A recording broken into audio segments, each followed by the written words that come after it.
Hello everyone, welcome back to the channel. Today we're going to take a look at the Tristate EDC Tristache. If you don't know who he is, definitely go check him out. He's another fellow creator here on the tubes. And this was an exclusive to Blade Binge, some awesome guys over there as well. And unfortunately, the pre-order on these has sold out. But I talked to Cole, Tristate EDC, and he said that there's going to be a small number of available knives after the pre-order is filled, so that's why I'm going to do this video for y'all.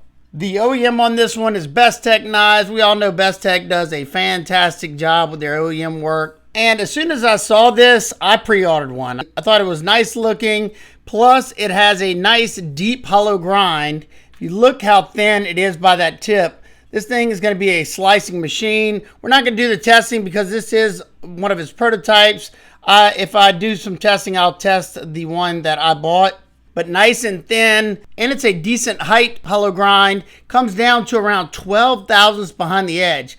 Now, the only thing that I was kind of bummed out about, and it's typical Bestech fashion, the edge bevel on this particular one is around 25 degrees per side. That is just way too thick. I don't get why they love to do that. I mean, I get it. It's going to make the edge a little bit more stable, but this knife right here is an S90V steel, so it can handle a thinner edge. The HRC is going to be 62, but it's going to be probably plus or minus 3 if I had to take a guess, because it's very hard for an OEM to hit an exact number whenever you have a larger batch. I'd be interested to see. Maybe I'll get mine tested. I don't know. But regardless, I love me some S90V. It holds a great edge. It's got a lot of vanadium in it. Holds a good working edge as well after that fine edge is gone, and it gets sticky sharp. It loves a good low grit edge.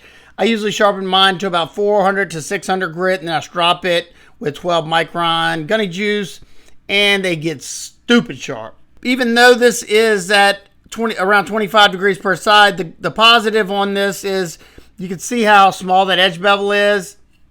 You're still going to be able, you could lay this back to about 17 degrees per side. Your edge bevel is not going to be that large, and it's still going to be nice and thin, because about to where my fingernail is right there, it's still 14 thousandths. So that's the beauty of a hollow grind. It stays thin a lot longer. The only negative of a hollow grind is when you get to the top, it's the full thickness of the spine. Same with a saber grind too. So there's trade-offs to every grind. I like them all as long as they perform, and they perform well. So I'm not exactly sure what he's calling it. It looks kind of like a modified Warncliffe blade or modified sheet foot, whatever you want to call it. It's got a straight edge to it. I think it's an attractive looking blade shape. It's got a beautiful forward finger choil up here that's nice and comfortable. And it's in that Goldilocks range, in my opinion, for an EDC knife, coming in at 7.75 inches long, with a 3.5 inch blade and a 3-inch cutting edge. It's be an excellent utility blade shape. You're going to be able to do the detailed stuff with that tip if you need to get it down into something. Piercing is going to be fantastic, but you're definitely going to want to be careful because that is a fairly dainty tip, so you're not going to want to do any lateral side-to-side forces on that edge because you'd probably break it off. Just want to check this out. Let's see. So, for example, the blade on the right is a Spyderco PM2. Everybody knows how thin a Spyderco PM2 is. The Tristache is a good bit thinner. You're definitely going to have to be cautious. You don't want that tip to get jammed into anything because it'll probably go bye-bye. So with Bestech being the OEM and this being ground as thin as it is, I have no doubt this thing's going to be a slicing machine. If you want to see some slicing with it, check Tristate's page. I don't know if it was shorts or TikTok, but he has some footage of him breaking out a bunch of cardboard, and it did well. I mean, I've tested a Bestech hollow grind like this before on the Jason Grant gripper or whatever, and it's sliced amazingly well. Also, this one has the black coating on it. It feels like a PVD coating. I can't really tell. Love that beautiful top swedge that tapers off when you get down to that tip. You got a nice long row of fine cut jimping. That's my favorite type of jimping because if you rub your thumb on it, it's not uncomfortable, but when you bear down on it, it grips the thumb nicely. Besides that tip, the only other concern I would have on this one is the thinness right here on the blade hole. The thickness right there is around 64 thousandths.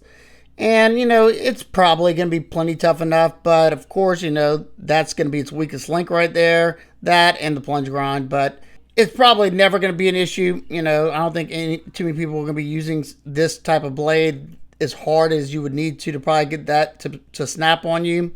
All right, let's check out the deployment on this one. You have a front flipper and a blade hole. Then you have that fine cut jimping. Front flipper works great. Blade hole works great. Thumb flick it. As long as you're not putting your finger on that lock bar, you can slow roll it. And the Tristache is using the button actuated frame lock that Golden Designs came up with. It's an awesome feature. It allows you to keep your fingers out of the blade path when disengaging your lock. And it gives you a secondary place to disengage your lock. You can use the button. It's hooked to the back of that frame lock. And when you press it, it moves it over. Or you can just use it as a traditional frame lock. No problem whatsoever. One thing I noticed, and I thought the lock was failing on me, but it wasn't. I was doing the knuckle roll like that. And if you do that, you got to be careful, because I'm guessing whenever I'm coming around, I was hitting the button at the exact time and it was causing it to bounce back on me. Because I can't get it to do it other than that. I just went like that. See, like that. And I think I hit, my finger was right above it. And let's see, because I can flip it hard like that, no issue. Yeah. So another thing is probably never going to be an issue for anybody. You can also deploy it with the button if you like. You have this beautiful diamond textured milled into the titanium frame. This one has a black coating on it. You have the moustache for Tristate EDC there. That's his logo. I like how they kind of have like a domed button right here. It looks flat if you look this way, but if you look down, you kind of see it domed down, so it's nice and comfortable. You have a recess spot so you don't accidentally disengage it. And Bestech did a phenomenal job. Let's see if I can show you this. If you look at the edges right here, they did a fantastic job of softening that edge. It is perfectly rounded over. That's something I love to see. You can probably see it better here. Very nicely done. You have a full length geared backspacer that is pretty flush with the scales. It's more of an aesthetic thing. And you also have that same beautiful diamond texturing on the lock side. I do, however, wish that they would have put the lock relief cut on the inside, because as you can see, they had to break up this texture. You know, that's something I always like to see whenever, especially if you have texture. I just like seeing it no matter what, because you don't ever have to worry about the pocket clip and things getting bunched up in there or anything like that. It's just a nice little touch.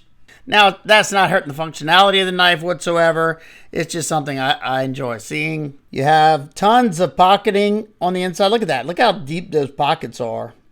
And even in that backspacer, they have a channeled groove milled out the middle. And you also have pocketing on the lock side. So as much as you possibly could get on this one.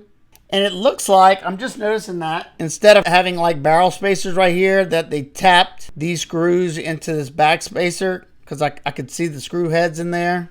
Bringing your weight to 115.4 grams or 4.07 ounces. You do have a milled titanium pocket clip. It is tip upright, hand carry only. And he has a flat spot underneath that clip. Excellent job. Perfectly centered. Lock up. No movement up or down, left or right, as long as you keep your finger off that button. And the lockup on this one is sitting at around 50% or so. Access to the lock bar is fantastic, even though it's pretty much flush with the show side scale. You have thick enough titanium that they can put nice deep chamfers there. And it's very easy for me to get my thumb in there, no problem. And if you don't want to do that, you just press that button. Look how smooth. Frictionless once you release that button. Riding on ceramic bearings with a ceramic detent ball, giving you that nice glassy smooth action. Quick size comparisons. It's very similar in overall length to the Spyderco Tenacious, and it's a decent bit bigger than the WE Knives Roxy 3. It's also very similar in length to the Spyderco Yojimbo and the Miguron Carix. It's in between the Ontario Rat 1 and 2. as well as the Spyderco PM2 and Power 3. Lastly, it's very similar in length to the American Blade Works Model 2 and the EMP EDC Relative. And nitpicks and complaints. Not sure about the thinness on here, if that would ever be an issue. Would have loved to see these edge bevels come at like 17 degrees per side, would be fantastic. And there's no lefty love. All that said, and I still love it enough that I'm glad I pre-ordered it. If you missed out on the pre-order, be sure to follow Tristate EDC so you can have any updates on the remaining knives that will be left over after the pre-order is filled. Love to hear y'all thoughts on the Tristache. Do you like it? Is this your type of design, or is this one not for you? If you have any questions, comments, concerns, leave those down below. I hope every one of y'all is having an absolute amazing day. Remember, keep those knives sharp, smile more. Peace.